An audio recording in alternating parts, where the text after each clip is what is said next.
If we're ever going to make Elon Musk's vision of colonizing Mars a reality, we first need to figure out an essential component of the plan: how to get there. After all, it's somewhere between 34 and 140 million miles away from Earth. The Moon is barely spitting distance closer, relatively speaking, but it's a start. More importantly, it's the place most similar to Mars that humans are currently able to reach, in that it's barren, desolate, and not Earth. That's just one reason NASA is planning to build a new lunar base camp. In a report released last week, the agency laid out its multi-phase plan for what it's calling the Artemis Program, which will be the core of its spaceflight and exploration endeavors for the next decade. Artemis's goals cover 3 domains: low Earth orbit, the Moon, and Mars. It all starts with robots. In 2021, 2 robotic missions will deliver scientific and commercial payloads to the Moon. In one of the project's more meta aspects, a robotic mission will also deliver a new robotic lunar rover. It's called the Volatiles Investigating Polar Exploration Rover, VIPER, thank goodness for acronyms, and it has the word polar in it because this is all going to be based at the Moon's south pole, somewhere near the 12-mile wide by 2-mile deep Shackleton crater. VIPER and other lunar rovers will wander around the Moon's surface looking for resources humans will need in order to spend any significant amount of time there, like oxygen and water. Speaking of putting humans on the Moon, which is slated to happen in 2024, here's how it would work. 4 astronauts at a time would fly in an Orion spacecraft to the planned Gateway space station, sort of like the Moon's version of the International Space Station, and SpaceX will be one of various contractors bringing cargo to it.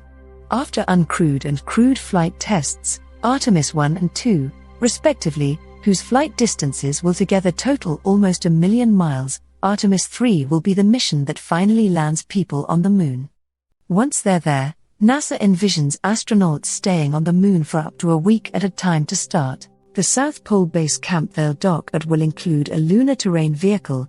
If you're picturing a Moon version of an ATV, you're probably not too far off, for them to move around in, and a habitable mobility platform, essentially a much larger pressurized vehicle on which astronauts could stay for 45 days at a time.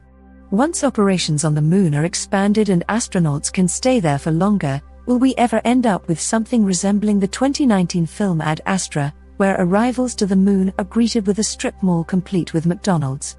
The Mars piece of the Artemis plan would kick in. Just as robots will deliver robots to the Moon before humans go there, the same would subsequently happen on Mars, robots first, humans later. One idea is for a 4-person crew to live on the Gateway station for a few months to simulate an outbound trip to Mars, with 2 of those crew members then traveling to the lunar surface while the other 2 stay on the Gateway. After the 2 Moon explorers return to the station, all 4 crew members would hunker down for another multi-month stay there to simulate the return trip to Earth. And you thought being shut in your house for a few weeks was bad? And here's one final detail to know about Project Artemis.